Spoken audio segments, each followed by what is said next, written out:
नमस्कार, स्वागत है आपका टीवी 24 नेटवर्क में और मैं हूं अजय सिन्हा। इस वक्त अमेरिका और ईरान के बीच जो वार पलटवार की स्थिति है उसने पूरे दुनिया को हिलाकर रख दिया है, क्योंकि अब इसका असर पूरे विश्व पड़ता हुआ नजर आ रहा है। भारत भी अमेरिका और ईरान के बीच चल रही गहमा गहमी चल रहे युद्ध से अछूता नहीं है। बड़ा सवाल ये खड़ा होता है कि आखिर इस युद्ध की परिणति क्या होगी, ये युद्ध किस ओर जा रहा है और इसमें ज्यादा नुकसान किसको हो रहा है। क्या अमेरिका को नुकसान हो रहा है या फिर ईरान को नुकसान हो रहा है, या फिर अभी नुकसान की जद में और भी देश आने वाले हैं। और इसमें एक बड़ा सवाल यह भी खड़ा होता है कि क्या इस युद्ध के बाद स्थितियां बदलने वाली हैं। क्या इस युद्ध के बाद जो डॉलर अपना आधिपत्य पूरे वैश्विक व्यापार पर बनाए हुए है, क्या उसका आधिपत्य खत्म होने वाला है। इन सब चीजों पर बात करने के लिए हमारे साथ इस वक्त अंतर्राष्ट्रीय मामलों के जानकार अतुल शाक्य सर मौजूद हैं। बहुत बहुत स्वागत है सर आपका। आपने अपना बहुत महत्वपूर्ण समय निकाला हमारे दर्शकों के लिए। सर, हर कोई जानना चाहता है कि ईरान और अमेरिका कॉन्फ्लिक्ट जो चल रहा है, जो वॉर चल रहा है, उसे आप किस तरह से देख रहे हैं और क्या होनी है इसकी परिणति। सभी दर्शकों को नमस्कार। देखिए, आपका अजय सर सवाल बहुत ही उम्दा है। आज दुनिया जिस मुकाम पर खड़ी है, हर एक आदमी ये जानना चाहता है इस दुनिया का आखिर होने क्या वाला है। और ताज्जुब की बात यह है कि आम आदमी जिस तरह से देखता है वैसे ना तो राजनेता देखते हैं, ना ही सेलिब्रिटीज़ देखते हैं, क्योंकि उनके पास अभी भोगने के लिए पूरा संसार है जिसके पास सीधा असर दिखता है। देखिए, युद्ध हो या अंतर्राष्ट्रीय कोई बड़ा बदलाव हो, उसकी सीधी मार छोटे तबके की जनता पर पड़ती है। जो लोअर मिडिल क्लास है या जो फार्मर्स हैं, किसान हैं, मजदूर हैं, इन पर प्रत्यक्ष प्रभाव दिखता है किसी भी बड़े अंतर्राष्ट्रीय बदलाव का।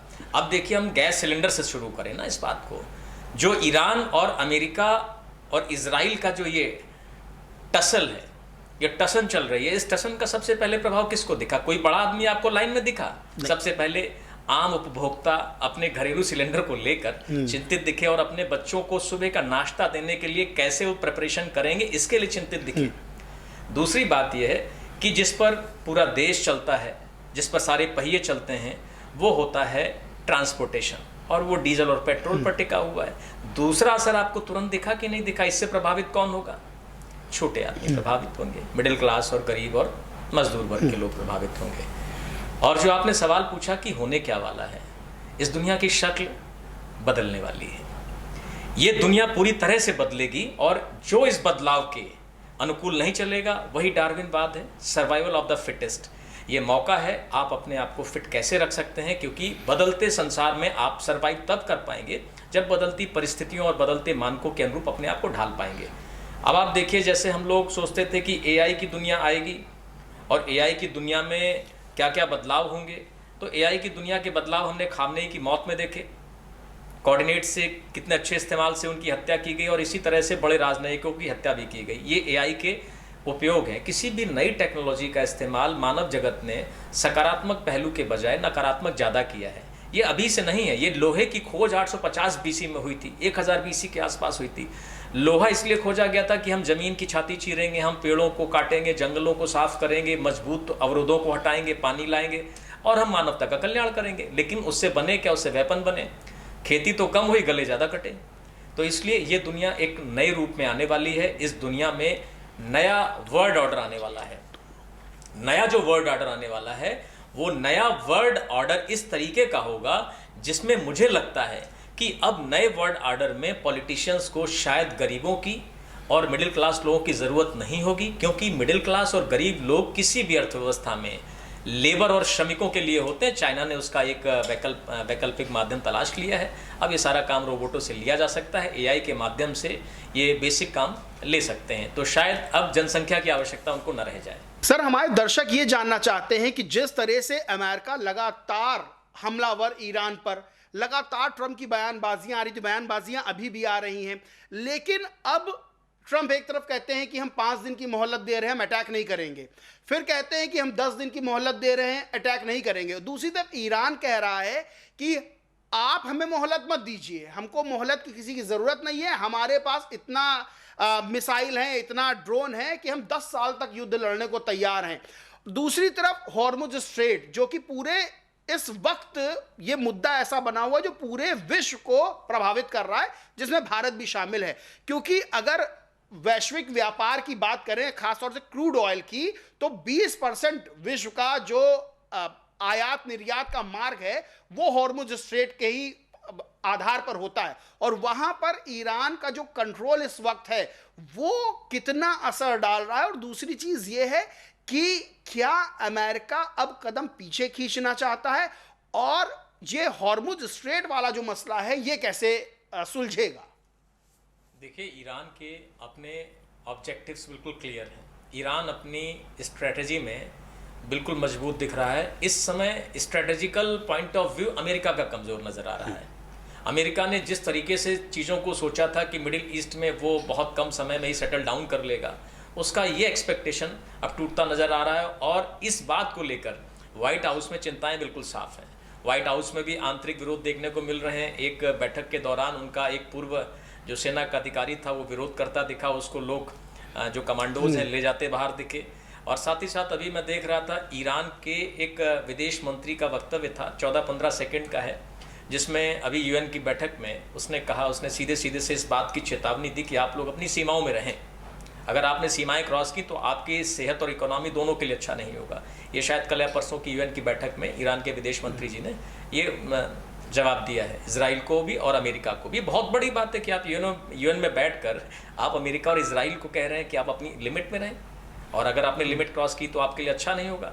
तो आप ये सोचिए कि ईरान बखूबी अपनी स्ट्रेटजी को एग्जीक्यूट कर रहा है, और जो खामनेई ने अपने देश को बनाना चाहा था, तो वो जहाँ भी होंगे उनको बड़ी खुशी हो रही होगी कि हमने जिस तरह का अपने यहाँ सोशल ऑर्डर और पब्लिक ऑर्डर और मिलिट्री ऑर्डर बनाया, उनके जाने के बाद भी वो बिल्कुल भी कमज़ोर या टूटता नज़र नहीं आ रहा है। एक के बाद एक बड़े राजनयिक, एक के बाद एक बड़े सैन्य अधिकारी मारे जा रहे हैं, लेकिन उसके बाद भी ईरान मतलब बेहतरीन तरीके से दिवाली मना रहा है, रोज़ वो जवाब दे रहा है। और उसने मिडिल ईस्ट के जितने भी अमेरिका के सहयोगी देश थे और जहाँ जहाँ उन्होंने बेस बना रखे थे, उसने गिन गिन के सभी को टारगेट किया, बिना इसकी परवाह किए कि उसके पड़ोसी उसके बारे में क्या राय बनाएंगे, क्या सोचेंगे और क्या इसकी इन अगेंस्ट स्ट्रेटजी बनाएंगे। बहुत दूर तक की शायद ईरान ने सोच रखी है। और देखिए, हार्मुज स्ट्रेट के बारे में ईरान भी जानता है। अब आज की डेट में, आज की तारीख में मैं ये नहीं मानता कि कोई भी देश इतना कमज़ोर विचारों का हो सकता है या मानसिकता का हो सकता है कि छोटी सी बात ना समझे, क्योंकि जिसका ट्रेड पे कब्जा है, उसी का इकोनॉमी पर कब्जा है, उसी का कंट्रोल रहेगा विश्व की राजनीति में। वो जान गया है कि 20% व्यापार जो हार्मुज स्ट्रेट से होकर होता है, और जिस पूर्वी एशियाई देशों के साथ जो व्यापार होता है, ख़ास तौर से उसमें पूर्वी एशियाई देश ज़्यादा प्रभावित होंगे। क्योंकि देखिए, रशिया अपने आप में संपन्न है, चाइना अपने आप में संपन्न है, नॉर्थ अमेरिका और साउथ अमेरिका भी अपने हिसाब से हमसे, हमारे महाद्वीप से अलग हैं, और उनकी अपनी अलग, उनका अपना अलग इकोसिस्टम है। तो जो दर्शक देख रहे हैं वो समझे कि पूरे विश्व पर असर पड़ेगा। पूरा विश्व कई खंडों में है। वो आम दर्शकों के लिए अगर मैं बात करूँ, आंकड़ों का कहीं जिक्र न करते हुए मोटा मोटा बात की जाए तो ये देखा जाए, विश्व में कई खेमे हैं, और जो खेमे मजबूत खेमों के साथ जुड़े हैं उनके साथ रोटी पानी रोजगार की उनको दिक्कत नहीं है, दवाई दारू की उनको दिक्कत नहीं है। दिक्कत उन देशों को है जो पराधीन है, और वो पराधीनता वो हार्मुज स्ट्रेट से होकर आ रही है। क्योंकि उनके पहिए और चक्के तब चलेंगे जब डीजल और पेट्रोल आएगा। डीजल और पेट्रोल आने का हमारे देश में एक बड़ा माध्यम वही है, क्योंकि हम तो अपने टोटल कंजम्पशन का बहुत कम 8-10% ही प्रोडक्शन कर पाते हैं, बाकी तो हम मैक्सिमम इंपोर्ट पर ही टिके हुए हैं। तो ईरान की जो रणनीति है इस समय, ईरान की रणनीति के आगे विश्व के जितने भी पश्चिमी देश हैं और जिनको लीड अमेरिका कर रहा है, वो सब भौचक्के हैं। सबके पास कुछ सोचने के लिए बचा नहीं है। इसीलिए वो एक डिस्क्लेमर देते हैं और उसके बाद एक डिक्लेरेशन करते हैं कि नहीं, मैंने उनको 5 दिन का टाइम दिया, 6 दिन का टाइम दिया। भाई, आप टाइम देने वाले कौन होते हैं? आप युद्ध करने आए थे, आप युद्ध करो। वो तो युद्ध कर रहा है ना। आपने अटैक करने की शुरुआत आपने की। खामनेई ने बहुत पहले कहा था कि हमें छेड़ा ना जाए, अगर हमें छेड़ा गया तो हम छोड़ेंगे नहीं। तो वो तो बिल्कुल क्लियर है, उसने अटैकिंग मोड नहीं अपनाया। तो ये बात जो आपका सवाल है कि ईरान और अमेरिका की जो रणनीतियां हैं, इस समय अमेरिका पीछे हटता हुआ नज़र नहीं आ रहा है। अमेरिका पीछे हट चुका है। अमेरिका केवल लकीर पीट रहा है। क्यों? क्योंकि अब बड़ा नाम है। अब जैसे कभी किसी अखाड़े में बड़ा पहलवान पटखनी खा जाए तो क्या करेगा? वो कहता हम तुम्हें छोड़ेंगे नहीं, संभल जाओ। तो लगभग इसी तरह की थ्रेटनिंग है। और जो हॉर्मुज स्ट्रेट वाला मामला है, क्या लगता है ये जो टेंशन चल रही है हॉर्मुज स्ट्रेट को लेकर, क्योंकि अब अन्य देश भी इससे प्रभावित हो रहे हैं जो डायरेक्ट इस युद्ध में नहीं है या इनडायरेक्टली भी इस युद्ध से संबंध नहीं रख रहे हैं, वो अपने आप को से दूर रखना चाह रहे हैं, लेकिन वो भी प्रभावित हो रहे हैं। तो अब ये मामला कब तक निपटते हुए नजर आता है? और दूसरी चीज, भारत को आप इस वक्त कहां देखते हैं, क्या स्थिति देखते हैं? देखिए, हॉर्मुज स्ट्रेट का जो मामला है, अंतर्राष्ट्रीय जैसे समीकरण बने हुए हैं। अभी यूरोपीय कंट्रीज़ भी अमेरिका के प्रत्यक्ष या अप्रत्यक्ष समर्थन में खड़ी हैं। अच्छा, वो तो शाश्वत विरोधी हैं मिडिल ईस्ट के। अब यूरोपियन कंट्रीज़ यानी जो क्रिश्चियनिटी है, पूरी क्रिश्चियनिटी एक तरफ खड़ी है, इस्लामिक कंट्रीज़ एक तरफ खड़े हैं। ये तो एक ऐतिहासिक विभाजन रेखा है। लेकिन फिर भी जो भारत की स्थिति है, इसमें भारत की स्थिति इसमें वाकई शोचनीय है। मैंने इसके पहले भी आप ही के चैनल पे ये कहा था कि ये वो मौका है जो भारत के लिए एक बड़ी चुनौती है। भारत के रणनीतिकारों को बहुत सोच समझकर इस समय हर एक कदम बढ़ाना पड़ेगा। भारत की दिक्कत ये है कि भारत की राजनीति जो इंटरनल पॉलिटिक्स है वो वैश्विक फ्रेम से मैच नहीं खाती। भारत की जो डोमेस्टिक पॉलिटिक्स है, डोमेस्टिक पॉलिटिक्स वो घोर धर्मवादी है, जातिवादी है। उसका कहीं विकास से लेना देना ही नहीं है। विकास तो केवल यहाँ की किताब और सरकारें अपनी लाइनों में लिखती हैं, लेकिन सरकारें भी इस देश की जनता को धर्म की ही अफीम देना चाहती हैं। और ऐसे में वो एआई वाले वैश्विक बदलाव का कैसे मुकाबला करेंगे?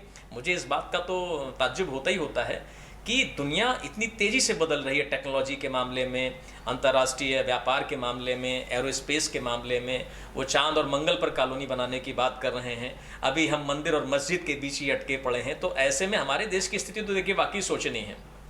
बीइंग एन इंडियन, ऐसा नहीं कि मैं डेस्परेट तरीके से अपने देश की बुराई भी सुन लूँ, लेकिन कभी कभी अपनी कमियों का पता होना बहुत ज़रूरी होता है, क्योंकि अगर आप कमी नहीं अपनी ढूंढेंगे तो आप मजबूती से लड़ाई नहीं कर पाएंगे। तो ये वो दौर है जब हमें अपनी कमियों को उजागर करना है, देखना है और समझना है कि दुनिया की लड़ाई कहाँ जा रही है। अगर ईरान जैसे हालात हमारे साथ होते तो हम क्या कर लेते? हमें तो ये सोचना चाहिए, हमें तो ईरान की तरक्की और ईरान की उस मजबूत पॉलिसी की एक नज़ीर बनानी चाहिए, उससे एग्जाम्पल लेना चाहिए। हमें लगता हमें क्या, दुनिया के किसी देश को नहीं लगता था कि ईरान इतने दिन राउंड में इतने राउंड खेल जाएगा, और वो तो सोचे कि अमेरिका के साथ खेल हो गया। ये अमेरिका और ईरान के बीच जो चल रहा है, ये कब तक आपको लगता है कि ये कब तक खत्म हो जाएगा, या फिर ये ऐसा ही चलता रहेगा, या इससे भी और बुरा अभी फेज आने वाला है? देखिए, इससे भी बुरा फेज आने वाला है, इसमें कोई दो राय नहीं है। मैं जहाँ तक ईरान की रणनीति को समझ पाया हूँ और जो अमेरिका के चरित्र को समझ पाया हूँ, अमेरिका अपनी कुटिलता से कभी बाज नहीं आएगा। अब तो ये साफ हो गया ना कि अमेरिका जिस पश्चिम की तरफ हम विकास के पैमाने के रूप में देखते थे, उसको ये देखते थे कि हमारे पूरब के देश उसके पैमाने का इस्तेमाल करके, उसके स्टैंडर्ड का इस्तेमाल करके उससे तुलना करते थे कि हम ऐसे बनना चाहते हैं। ऐसे कैसे बनना चाहते हैं? एपस्टीन बनना चाहते हैं क्या आप अंतर्राष्ट्रीय दादा बनना चाहते हैं? ऐसा देश बनना चाहते हैं जो अपने क्षणिक लालच के लिए सारी दुनिया को युद्ध की विभीषिका में झोंक दे? तमाम बच्चे गाजा में मारे गए, तमाम बच्चे ईरान में मारे गए, मिडिल ईस्ट में मारे जा रहे हैं, तो क्या इनके हृदय पत्थर हो गए? ऐसे विकास का प्रतिमान लेकर हम क्या करेंगे? ऐसे अमेरिका को लेकर क्या करेंगे? उस प्रतिमान को हम फॉलो क्यों करेंगे? आप खुद सोचिए कि ये बात अपने आप में काबिले गौर है। दुनिया में जो भी व्यक्ति इस बात को समझे कि वो प्रतिमान विकास का जो छोटे छोटे बच्चों को, दुधुए बच्चों को मिसाइल से मार रहा हो, इतनी बारूद झोंक दियो कि पूरा वायुमंडल दूषित हो रहा हो, और उसका जो वैश्विक मौसम का बदलाव भारत में दिख रहा है। मौसम बेमौसम बादल चमकते हैं, मौसम बेमौसम बरसात कर रहे हैं। हमें अभी नहीं समझ में आ रहा है, लंबे समय में ये जो बारूद अभी नमूद की जा रही है वायुमंडल में, रूस यूक्रेन की चाहे लड़ाई हो और चाहे अब ईरान की लड़ाई हो, ये बारूद की गंध सैकड़ों सालों तक समझ में आएगी। जब ये पूरा वायुमंडल इकोसिस्टम धीरे धीरे करके डिस्टॉर्ट होगा ना, तो उसका प्रभाव डीएनए तक जाएगा, लोगों की नस्लों तक जाएगा।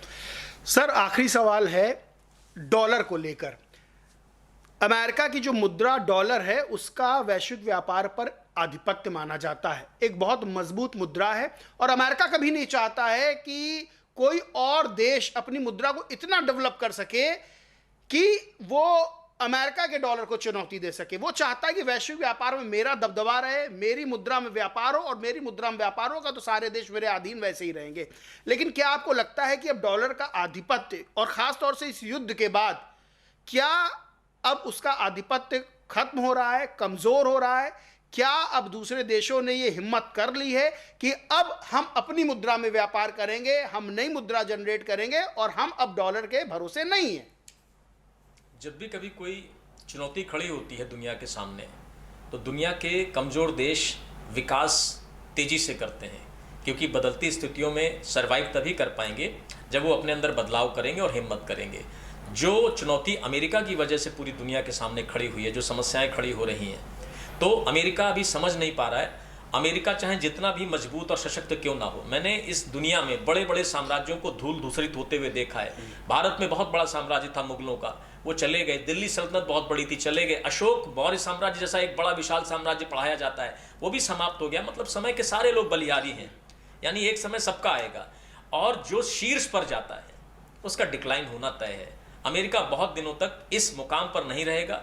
नए वर्ल्ड ऑर्डर में या तो कोई संयुक्त प्लेयर आए या कोई बहुत सारे अलग अलग प्लेयर्स आए, इस ऑर्डर को तो टूटना है, डॉलर को टूटना है, ये बात निश्चित तय हो गई है, क्योंकि इसका बीज खुद अमेरिका ने बोया है।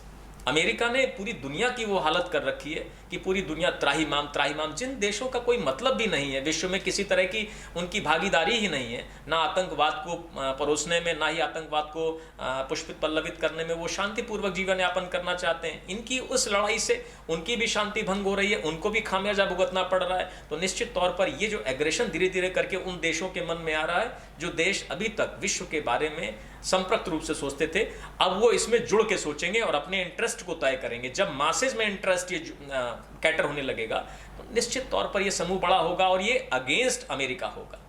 जो भी नया वर्ल्ड ऑर्डर बनेगा, शायद मेरा ऐसा मानना है, मेरा निजी विचार है, मैं अपनी सोच में गलत भी हो सकता हूँ, लेकिन मेरा ये पक्का मानना है कि जो नई दुनिया बनेगी वो अमेरिका के खिलाफ बनेगी, और बन रही है। क्योंकि गल्फ स्ट्रीम जितनी भी है, मतलब सॉरी, जो गल्फ कंट्रीज़ हैं, वो गल्फ कंट्रीज़ अब धीरे धीरे करके अमेरिका ने गाहे बगाहे अनपेक्षित रूप से उनको एक होने का मौका दे दिया है, और ये बड़ी चुनौती होगी अमेरिका के लिए।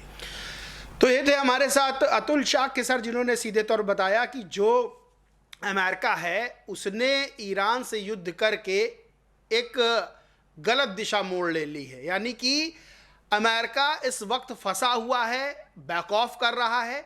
और जो डॉलर की बात थी कि क्या डॉलर का आधिपत्य खत्म होगा, तो सीधे तौर पर सर ने कहा कि डॉलर का आधिपत्य खत्म हो रहा है, और जो अब वर्ल्ड ऑर्डर बनेगा, यानी कि जो एक ग्रुप बनेगा, वो सीधे तौर पर जो नई शक्तियों का केंद्र बनेगा, वो केंद्र अमेरिका के खिलाफ होगा।